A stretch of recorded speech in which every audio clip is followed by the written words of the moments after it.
नमस्कार साथियों, सार्थक पहल बदलाव हमसे हैं। मैं पुनः एक बार आप लोगों का स्वागत है। इससे पहले हमने अनुसूचित जाति आयोग, अनुसूचित जनजाति आयोग, अन्य पिछड़ा वर्ग आयोग, नीति आयोग,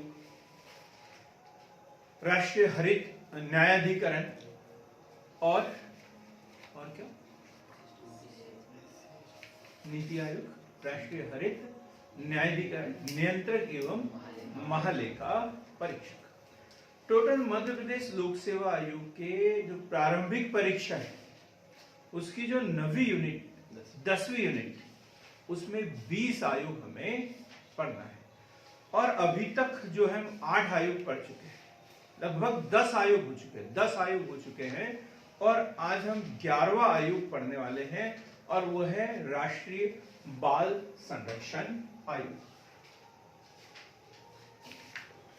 राष्ट्रीय बाल संरक्षण आयोग, राष्ट्रीय बाल संरक्षण आयोग।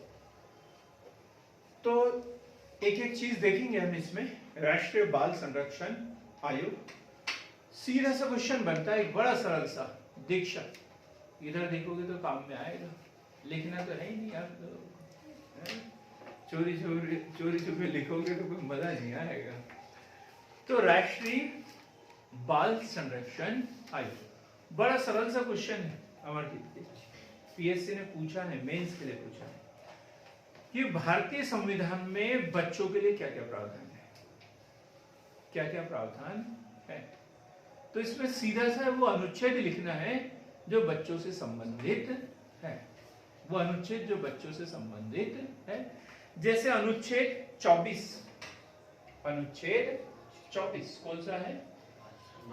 अनुच्छेद 24 क्या 14 वर्ष से कम उम्र के बालकों का बाल श्रम प्रतिबंधित है।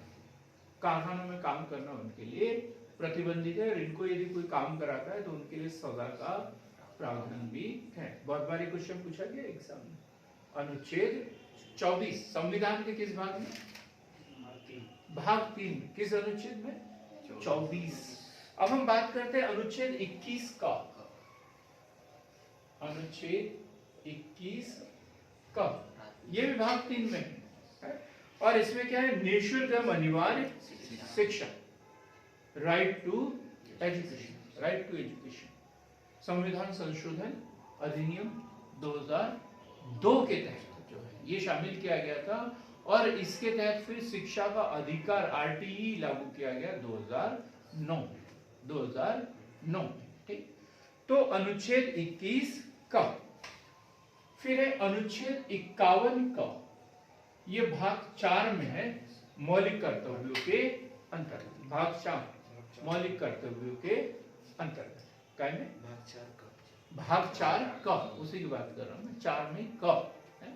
और उसमें क्या दिया है कि जो माता पिता है, अभिभावक है, उनका ये दायित्व बनता है कि अपने पाल्य को यथोचित उस शिक्षा की व्यवस्था करे, शिक्षा का उनके लिए उपबंध करे और यदि वो नहीं करते तो उनके ऊपर जुर्माने का भी प्रावधान किया हुआ है। तो 3 अनुच्छेद पढ़े अपन ने।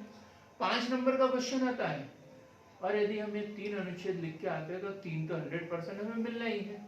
फिर हमने कितना ज्यादा लिखा हुआ है, नहीं तो और है। 4 नंबर चाहिए तो उसके लिए पास्को एक्ट, कौन सा? POCSO act. क्या नाम है? POCSO act, protection of children from sexual offence act, protection of children from sexual offence act. और इसके तहत जो है न्यूनतम 20 वर्ष की सजा है। कितनी? न्यूनतम 20 वर्ष की सजा और अधिकतम आजीवन कारावास। अब तो फांसी भी दी जाती है। न्यूनतम 20 वर्ष की सजा और अधिकतम क्या है? उम्र भर का आजीवन कारावास। कब आए ये एक्ट? 2019। ये सब बातें। एक है महिला एवं बाल विकास मंत्रालय, महिला एवं बाल विकास मंत्रालय। ये क्वेश्चन भी पूछा है पीएससी ने, सीधा सा क्वेश्चन पूछ लेते हैं। हम पढ़ते ही नहीं है, याद कहां से आएगा, कहां से लिखेंगे हम सिर्फ इतना याद कर लेते हैं, महिला एवं बाल विकास मंत्रालय। कब बना, क्या हुआ, ये हमें पता ही नहीं रहता है। कौन है मंत्री अभी महिला एवं बाल विकास मंत्रालय? स्मृति ईरानी। कौन है? स्मृति ईरानी। तो महिला एवं बाल विकास मंत्रालय जो वैसे ये एक निकाय के रूप में, विभाग के रूप में 1985 में इसकी स्थापना हुई। महिला एवं बाल विकास विभाग की स्थापना 1985 में, और 30 जनवरी 2002 को इसे स्वतंत्र मंत्रालय का दर्जा दिया गया। क्या बताएं? महिला एवं बाल विकास विभाग हुआ मंत्रालय। विभाग 1985 में और मंत्रालय कब? 2006 में, 30 जनवरी 2006। तो ये हमने कुछ बातें पढ़ी जो बच्चों के अधिकारों के संरक्षण के लिए है। अब ये जो अधिनियम है, ये जो आयोग है, ये अधिनियम भी पढ़ेंगे हम। एक अधिनियम भी है, बाल अधिकार संरक्षण अधिनियम 2005। बाल अधिकार संरक्षण अधिनियम 2005। ये संवैधानिक प्रावधान जो है सरकार ने किए हुए हैं बच्चों के संरक्षण के लिए। कुछ विभाग गठित किए, कुछ तो संविधान में प्रावधान किए गए, जो नहीं है उसके लिए क्या किया? विधि बना दी, विधि कहलाती है ये, ठीक। और कुछ विभाग बना दिए। क्लियर होगी तुम्हें? बच्चों के अधिकारों के संरक्षण के लिए प्रावधान किए गए हैं। बात इतनी सी आती है कि बाल अधिकार संरक्षण अधिनियम 2005 के अंतर्गत बाल किसे कहा गया? बच्चा किसे कहा गया? 0 से 18 वर्ष। यही गलती कर देते हैं, 14 कर देते हैं, कोई 15 कर देते हैं, वह गच्चा खा जाता है। 0 से 18 वर्ष सीधी से परिभाषित है। बाल अधिकार संरक्षण अधिनियम 2005 के अनुसार बच्चा 0 से 18 वर्ष की आयु का बच्चा, बालक हो या फिर बालिका, सब लोग इसके अंतर्गत आते हैं। तो हम सीधी अब अभी तक बातें कर ली, अब सीधी बात करते हैं बाल अधिकार संरक्षण आयोग। और कौन सा? राष्ट्रीय। हम राज्य स्तर का भी पढ़ेंगे और राष्ट्रीय स्तर का। पहले राष्ट्रीय स्तर का पढ़ते हैं। तो गठन जो हुआ है, गठन 5 मार्च 2007। 5 मार्च 2007। 5 मार्च 2007 किस अधिनियम के तहत हुआ? 2005 बाल संरक्षण अधिनियम 2005 के तहत इसका जो गठन हुआ है 5 मार्च 2007 को हुआ है। नियुक्ति कौन करता है? नियुक्ति कौन करेगा इसे? नियुक्ति केंद्र सरकार। केंद्र सरकार, क्योंकि ये कैसा निकाय है? संवैधानिक। संवैधानिक जब भी होगा तो केंद्र सरकार, और संवैधानिक होगा तो फिर राष्ट्रपति। एक कीवर्ड हमने पढ़ा है।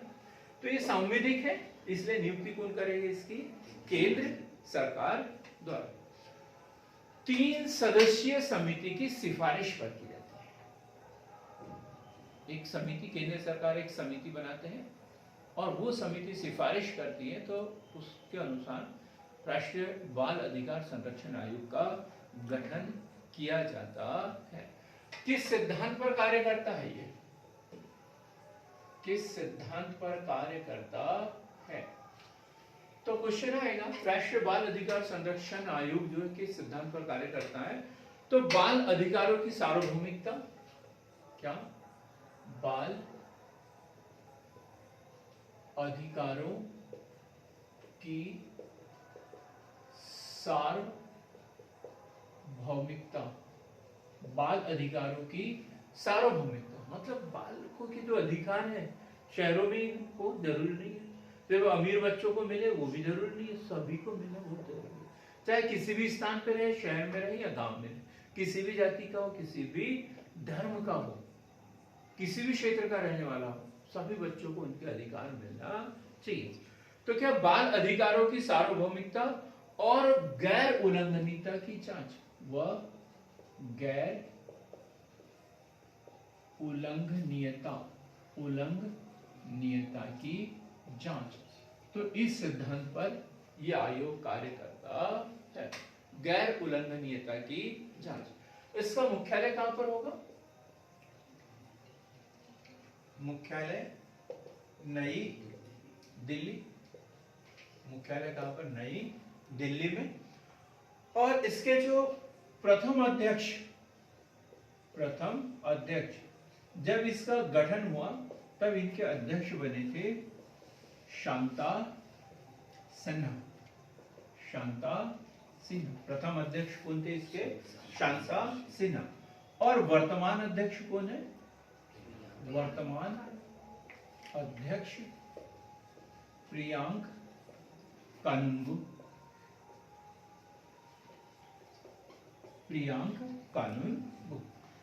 तो ये हमने छोटी छोटी बातें बताई। ये किस मंत्रालय के अधीन आता है?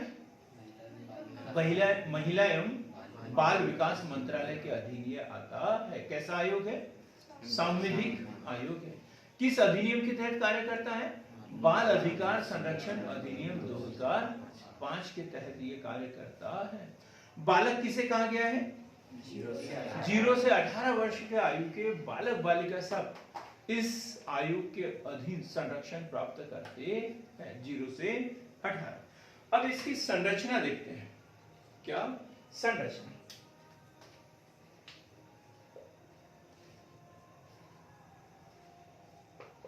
संरचना देखिए तो इसमें 1 धन 6 धन 1 है ना। अध्यक्ष 6 सदस्य प्लस 1 सचिव।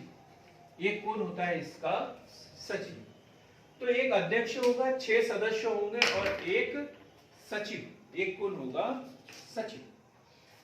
जो सदस्य हैं, 6 सदस्य हैं, तो इसमें से 2 महिलाएं होना अनिवार्य है। 2 महिलाएं होना अनिवार्य है। 2 महिलाएं होना अनिवार्य है। क्लियर हो गया? तो एक अध्यक्ष और 6 सदस्य। सचिव सहित कितने? 8। सचिव सहित 8 और सचिव को छोड़कर कितने हैं? 7 सदस्य ये आयोग होता है। अब योग्यताएं देखते हैं हम। योग्यताएं तो अध्यक्ष के लिए अलग और सदस्य के लिए अलग। अध्यक्ष के लिए क्या योग्यताएं होना चाहिए? प्रतिष्ठित व्यक्ति हो। प्रतिष्ठित किसे कहते हैं? प्रतिष्ठित बहुत अमीर नहीं, जिसने समाज में बड़ा ऊंचा स्थान, बहुत अधिक बच्चों की सेवार्थ जिसने कार्य किया हो, जैसे जिनको ये नोबेल पुरस्कार, कैलाश सत्यार्थी, कौन सा पुरस्कार मिला इनको? नोबेल शांति का नोबेल पुरस्कार मिला था कैलाश सत्यार्थी को। तो ऐसे व्यक्ति को जो अंतरराष्ट्रीय ख्याति प्राप्त हो, जिनके ऊपर कोई दाग धब्बा न हो, नहीं तो पता चला कि उनके ऊपर कोई प्रकरण वगैरह दर्ज हो, तो ऐसे व्यक्ति को बना सकते हैं क्या यहाँ पे? नहीं, ऐसे व्यक्ति को नहीं बना सकते। तो ख्याति प्राप्त हो तथा बच्चों के कल्याण के लिए असाधारण कार्य किए हो। ख्याति प्राप्त व बच्चों के कल्याण के लिए असाधारण कार्य किए हो, तो ऐसे व्यक्ति को हम इसका अध्यक्ष बना सकते हैं। अब सदस्य कितने सदस्य होते हैं इसके? 6। तो हर सदस्य जो है अलग अलग फील्ड का लिया जाता है। तो शिक्षा के क्षेत्र से लिए जाते हैं इसमें। सदस्यों को देखा जाए तो वही है, प्रतिष्ठित हो, ख्याति प्राप्त हो, ईमानदार हो, ये तो सामान्य विशेषताएं हैं। लेकिन किस क्षेत्र में ख्याति हो उसकी? शिक्षा के क्षेत्र में। बाल स्वास्थ्य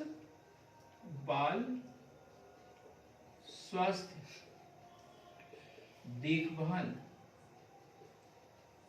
व कल्याण।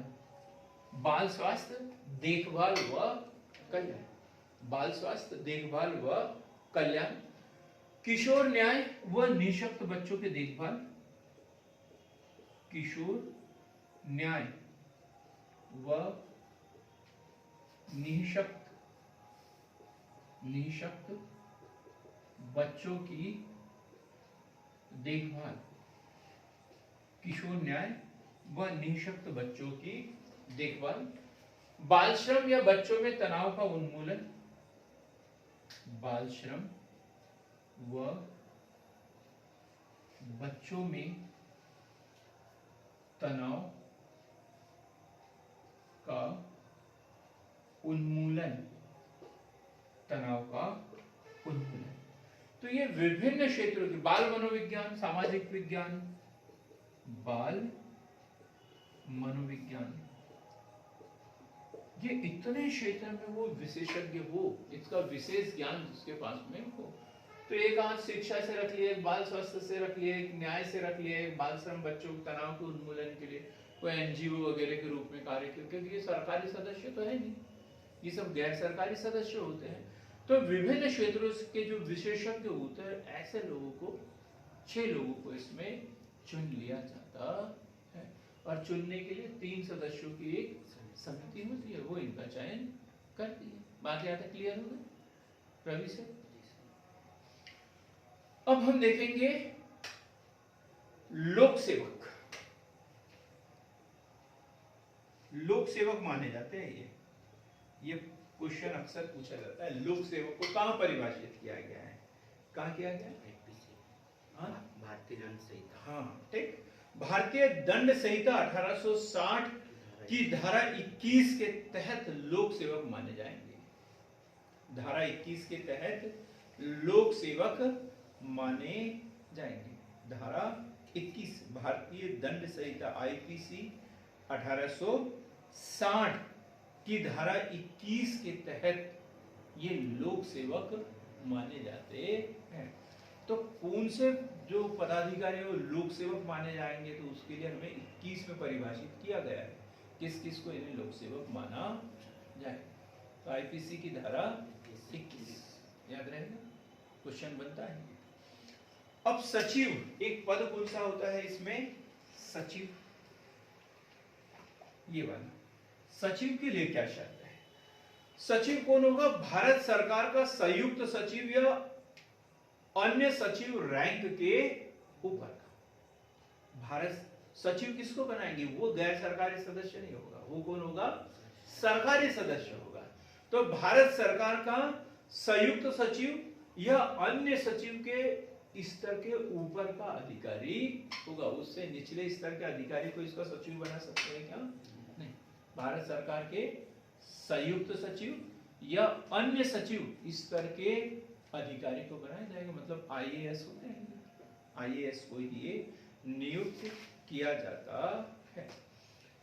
केंद्र सरकार अध्यक्ष व सदस्यों की नियुक्ति करेगी। कौन करेगी? केंद्र सरकार। अभी पढ़ा अपन ने, केंद्र सरकार। परंतु अध्यक्ष की नियुक्ति महिला एवं बाल विकास मंत्रालय या विभाग की प्रभारी मंत्री की अध्यक्षता में कितने सदस्यों की? 3 सदस्यीय समिति के सिफारिश पर की जाती है। ये क्वेश्चन बनता है। 3 सदस्यीय समिति जो होती है उसका अध्यक्ष कौन होता है? तो महिला एवं बाल विकास मंत्री या महिला एवं बाल विकास का भार साधक मंत्री। उसमें ऑप्शन में दिया रहेगा प्रधानमंत्री, गृह मंत्री, वित्त मंत्री, ऐसे दिए हुए रहेंगे और हम कंफ्यूज होते जाएंगे कि अक्सर इसके प्रधानमंत्री होते हैं या गृह मंत्री होते हैं, लेकिन यहाँ कौन है? महिला एवं बाल विकास मंत्री। उसकी अध्यक्षता में 2 तो कोई भी हो सकते हैं, लेकिन अध्यक्ष कौन होगा? महिला एवं बाल विकास मंत्री। नींद आ रही? अब पदावधि देखते हैं। पदावधि, पदावधि किस किस की देखेंगे हम? पदावधि इनकी अध्यक्ष और सदस्य, अध्यक्ष एवं सदस्य। सचिव की नहीं देखेंगे, क्योंकि सचिव तो वैतनिक वो निर्धारित कार्यकाल है, 62 वर्ष की आयु जब भी हो जाएगी वो रिटायर हो जाएगा, तो उसका कोई कार्यकाल होगा क्या? तो इनके लिए कार्यकाल है, अध्यक्ष के लिए होता है 3 वर्ष या 65 वर्ष की आयु। 3 वर्ष या 65 वर्ष की आयु, 65 वर्ष की आयु या जो भी पहले हो, या जो भी पहले हो। और सदस्य के लिए क्या होगा? 3 वर्ष या 62 वर्ष की आयु, सॉरी 3 वर्ष या 60 वर्ष, 3 वर्ष या 60 वर्ष की आयु या जो भी पहले हो, जो भी पहले हो। पदावधि याद रखें, 3 वर्ष या 65 वर्ष अध्यक्ष के लिए, और सदस्य के लिए क्या है? 3 वर्ष या 60 वर्ष जो भी पहले हो। पुनर्नियुक्ति के लिए पात्र तो होंगे ये, परंतु 2 पदावधि से अधिक नहीं। एक व्यक्ति को 2 बार नियुक्त किया जा सकता है, उससे अधिक नहीं। लेकिन किसी भी कंडीशन में 65 वर्ष से ज्यादा नहीं हो सकती है। 3 वर्ष हो जाएगा, एक बार 3 वर्ष हो गए, दूसरी बार के लिए 3 वर्ष हो जाएगा। यदि 59 वर्ष की उम्र में किसी को अध्यक्ष बना दिया तो वो 3 वर्ष तक पहला कार्यकाल पूरा करेगा, तो 62 का हो जाएगा। फिर 3 वर्ष का और मिलेगा, 65 का हो जाएगा। लेकिन यदि वो 60 वर्ष की उम्र में बना तो पहले 3 वर्ष पूरे कर लेगा और दूसरे कार्यकाल में सिर्फ 2 ही वर्ष पूरे करेगा, तब पूरा नहीं।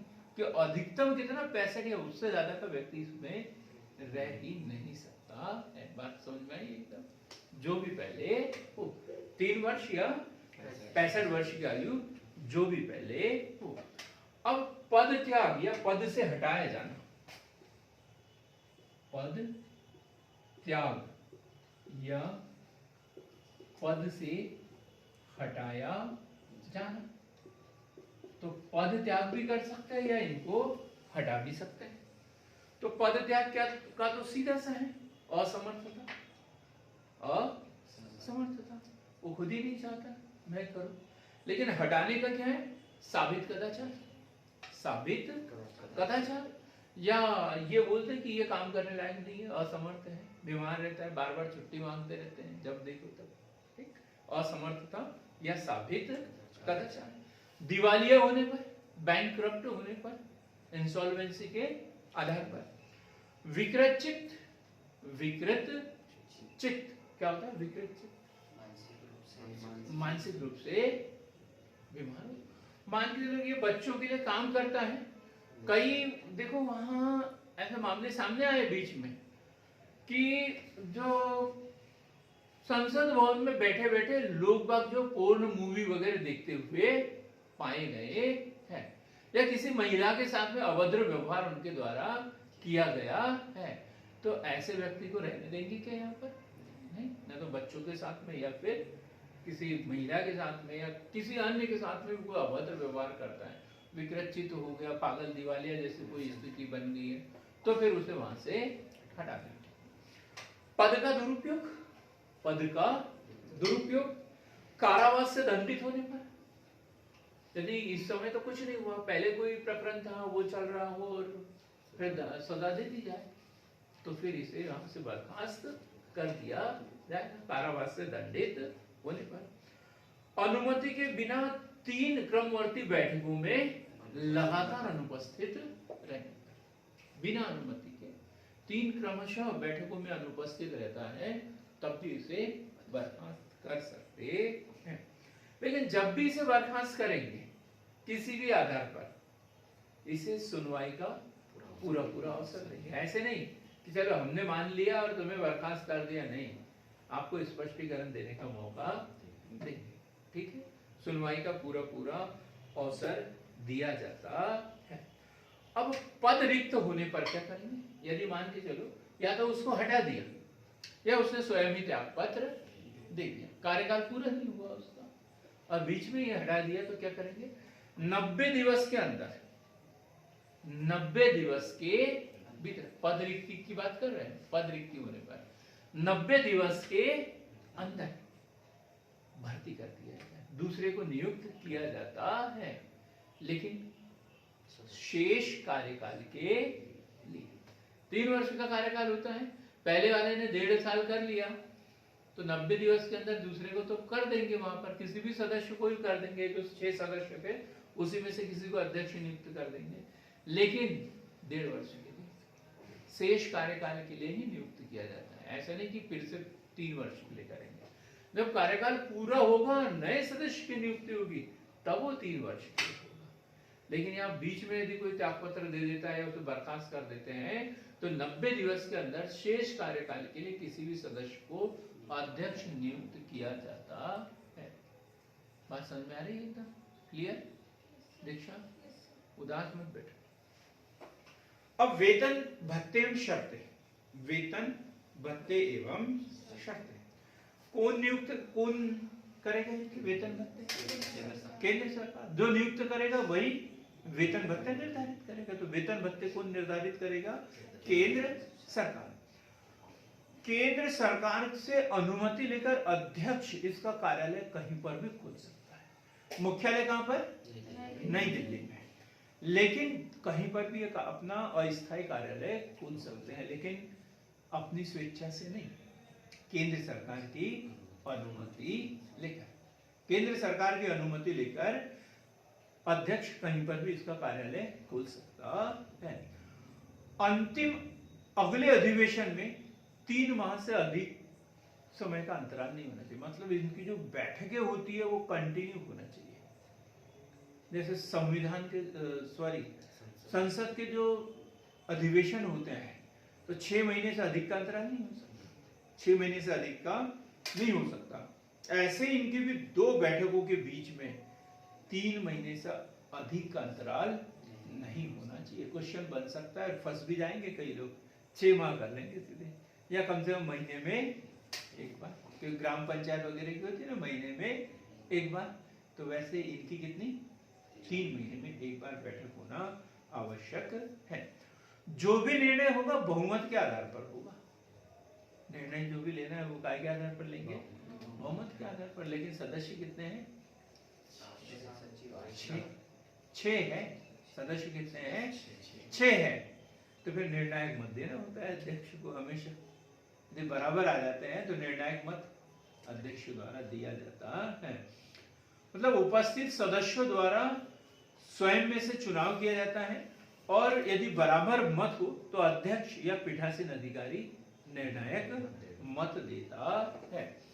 सिविल न्यायालय की शक्ति प्राप्त है इनको। अब बार बार नहीं बताएंगे सिविल न्यायालय की शक्ति प्राप्त है।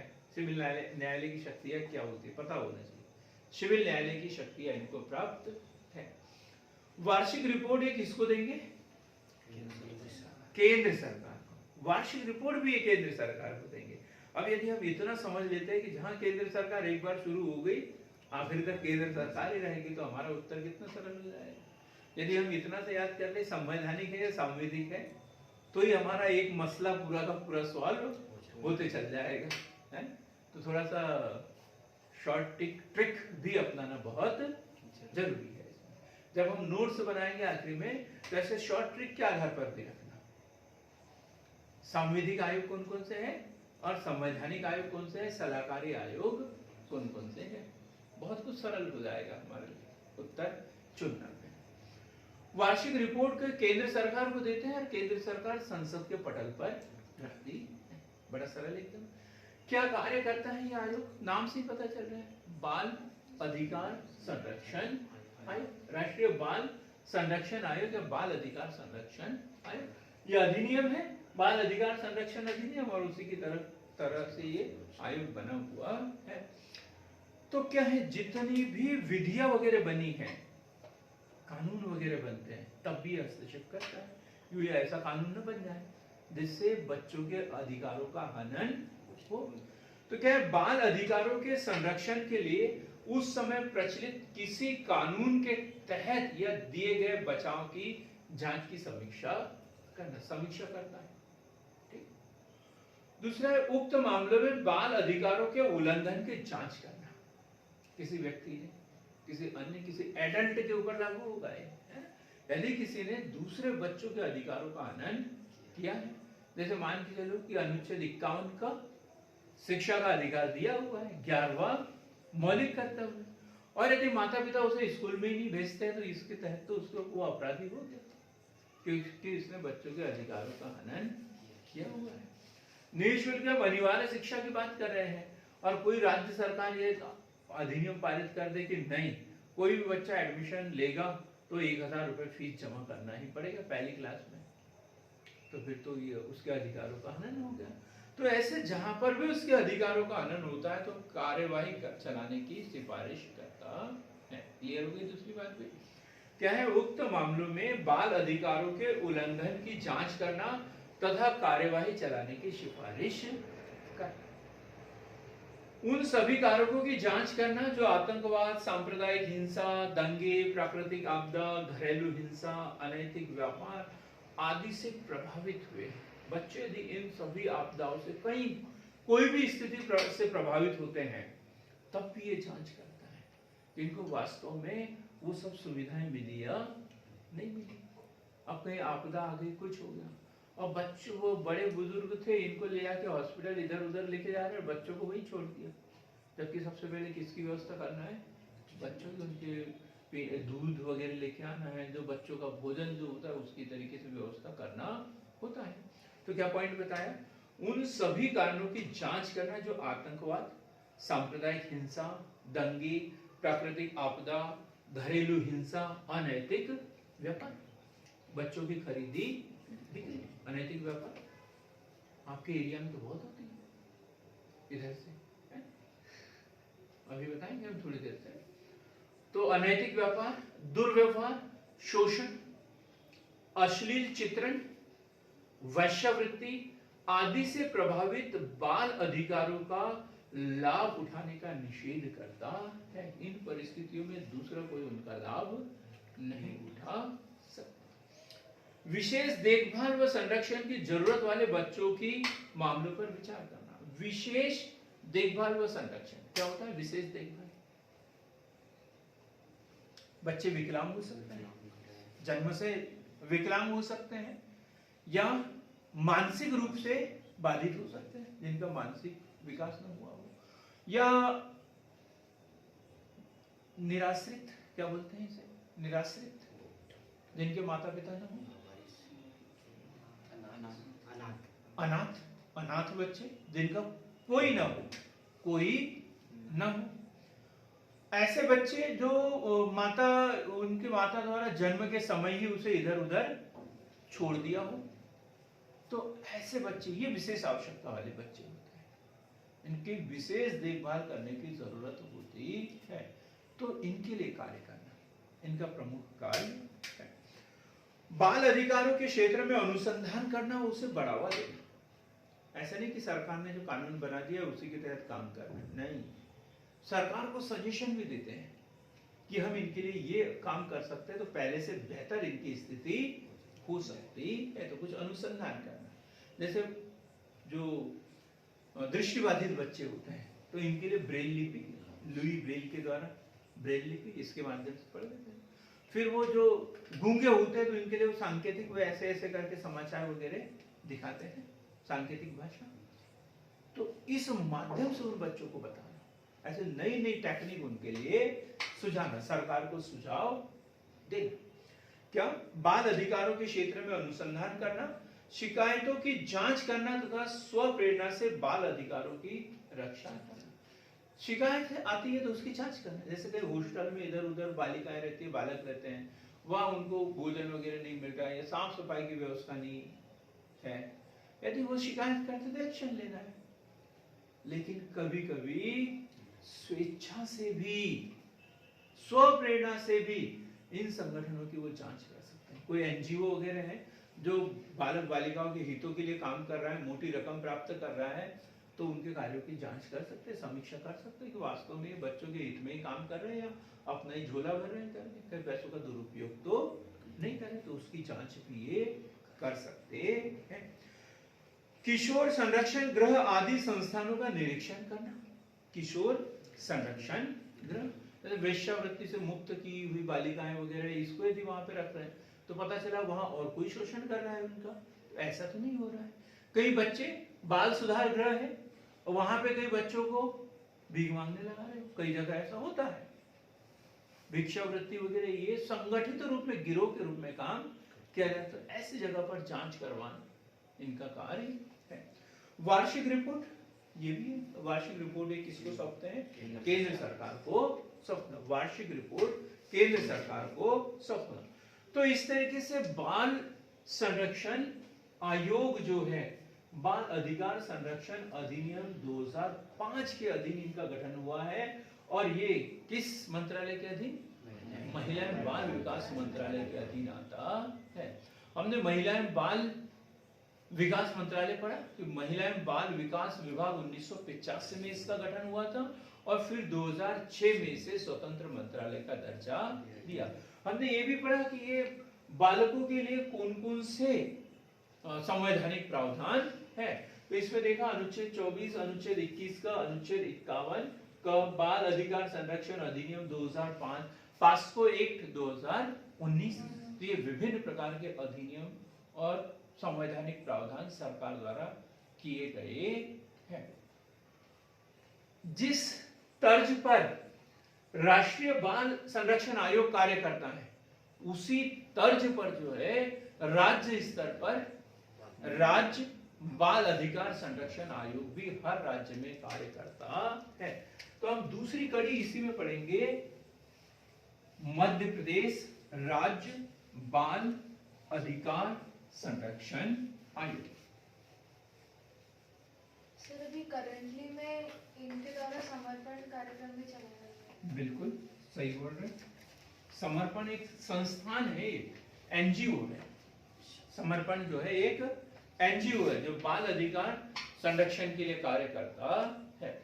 क्या पढ़ रहे हैं? मध्य प्रदेश, मध्य प्रदेश राज्य बाल संरक्षण आयोग, मध्य प्रदेश राज्य बाल संरक्षण आयोग। इसका गठन भी इसी अधिनियम के तहत हुआ है। इसी अधिनियम के तहत राष्ट्रीय बाल अधिकार संरक्षण आयोग अधिनियम 2005 अध्याय 4 की धारा, कौन सी धारा? 17 की धारा 17 के तहत गठन हुआ है। याद रखना, अध्याय 4 की धारा 17 के तहत गठन हुआ है। धारा भी याद रखना है, ठीक। तो मध्य प्रदेश राज्य बाल संरक्षण आयोग का गठन जो है बाल अधिकार संरक्षण अधिनियम 2005 के अध्याय 4 की धारा 17 के तहत इसका गठन हुआ है। स्थापना कब हुई? स्थापना 22 दिसंबर 2007। 22 दिसंबर 2007। कब? 22 दिसंबर 2007। मुख्यालय कहां पर होगा इसका? भोपाल। मुख्यालय भोपाल। नियुक्ति कौन करेगा इसकी? नियुक्ति राज्य सरकार। नियुक्ति कौन करेगा? राज्य सरकार। नियुक्ति राज्य सरकार। और अधिनियम वही है, बाल संरक्षण अधिनियम 2005, राज्य बाल अधिकार संरक्षण अधिनियम 2005। संरचना में वही जो केंद्र सरकार का है। संरचना 1+6, एक अध्यक्ष और 6 सदस्य। एक अध्यक्ष और 6 सदस्य प्लस एक सचिव। जो केंद्र में है वही राज्य में, सेम जैसा का वैसे। अध्यक्ष का कार्यकाल कितना होगा? अध्यक्ष, हम कार्यकाल देखेंगे, कार्यकाल तो अध्यक्ष का देखेंगे और सदस्य का। तो अध्यक्ष का कार्यकाल होगा 3 वर्ष या 65 वर्ष, जो भी पहले हो। सेम केंद्र जैसा, 3 वर्ष या 65 वर्ष, जो भी पहले हो। 3 वर्ष का कार्यकाल या 65 वर्ष की आयु, ये लिखना बहुत जरूरी है। आयु 65 वर्ष की आयु, जो भी पहले हो, जो भी पहले हो। यदि ये आयु शब्द हटा दिया तो ही गलत हो जाएगा पूरा। 3 वर्ष या 65 वर्ष की आयु, जो भी पहले हो। और इसके लिए क्या होगा? 3 वर्ष या 60 वर्ष की आयु, जो भी पहले हो। जो भी पहले हो, जो भी पहले हो। अब इसी प्रकार त्यागपत्र, तो सीधी सी बात है, सब कुछ हम राज्य सरकार को सौंप देते हैं। त्यागपत्र किसको देंगे? ये राज्य सरकार, राज्य सरकार को देंगे। अब आधार वही है जो हमने पहले पढ़े हैं। क्या त्यागपत्र दे सकते हैं, इनको हटा भी सकते हैं। तो हटाने का क्या है? सात्विक कदाचार या असमर्थता या कई लाभ का पद ग्रहण कर लेना, पागल या दिवालिया हो जाना, विकृत चित्त का हो जाना, सजा याफ्ता होना, ये सब कारण है। इसके आधार पर इन्हें पद से मुक्त किया जा सकता है। अनुदान जो है वो जांच के बाद में सीएजी द्वारा दिया जाता है। अनुदान इनको कौन देता है? सीएजी। बच्चों के लिए कार्य करना है इनको, तो इसके लिए अनुदान कौन देगा? सीएजी। जांच के बाद मतलब जो भी सरकार वगैरह जो भी अनुदान इनको मिल रहा है, तो उसकी जांच जो है सीएजी द्वारा की जाती है। जांच जो है वो सीएजी के द्वारा की जाती है। अपन ने सीएजी जब पढ़ा तब देखा था। सरकार मतलब केंद्र सरकार के भी, राज्य सरकार के भी जितने भी प्राधिकरण वगैरह हैं, उन सब के खर्चों की जांच कौन करता है? सीएजी करता है। पहले वाले में नहीं पढ़ा, लेकिन उसमें भी याद रखेंगे सीएजी, और इसमें भी सीएजी करता है। नियम कौन बनाएगा इनके लिए? ऊपर वाले के लिए नियम केंद्र सरकार बनाएगी, इनके लिए राज्य सरकार। नियम बनाने की शक्ति किसके पास? राज्य सरकार के पास। वेतन भत्ते पेंशन आदि कौन निर्धारित करेगा? राज्य सरकार। कार्य यदि देखें तो वही जो पहले पढ़े हमने, जैसे राष्ट्रीय आयोग करता है वैसे ही राज्य स्तर पर राज्य आयोग भी करेगा। यदि अध्यक्ष की बात करें तो प्रथम अध्यक्ष है श्रीमती कुशल सिंह। पहली जो अध्यक्ष थी 2007 में बनी थी वो कौन थी? कुशल सिंह। और वर्तमान में कौन है? डॉक्टर राघवेंद्र शर्मा। डॉक्टर राघवेंद्र शर्मा वर्तमान में इसके अध्यक्ष कौन है? डॉक्टर राघवेंद्र शर्मा। देखो ये आयोग का टॉपिक ही बड़ा महत्वपूर्ण है। क्यों महत्वपूर्ण है? क्योंकि सरल है, क्योंकि ये सरल है। हमने पहले भी बोला कि एक दिन में एक आयोग, एक दिन में एक आयोग, 20 दिन में 20 आयोग हो जाते हैं। और जब हम एक बार 20 आयोग पढ़ लेंगे तो जब अगली बार पढ़ेंगे तो 5 मिनट, कितना लगते जाएगा? 5 मिनट। फिर अगले 20 दिन के बाद 2 से 3 मिनट में हमारे आयोग पढ़ना हो जाते जाएंगे। लेकिन यदि हमने एक दिन में एक आयोग नहीं पढ़ा तो जब भी पढ़ते जाएंगे हमें हर आयोग को 1 घंटा लगते जाएगा। थोड़ी सी चतुराई दिखाना है आप लोगों को, चतुराई दिखाना है। और एक दिन में एक आयोग तो हमें किसी भी कंडीशन में पढ़ना ही है। तो आप लोग हमारे साथ बने रहे, उसके लिए बहुत बहुत धन्यवाद। मिलते हैं ऐसी एक बेहतर क्लास के साथ में।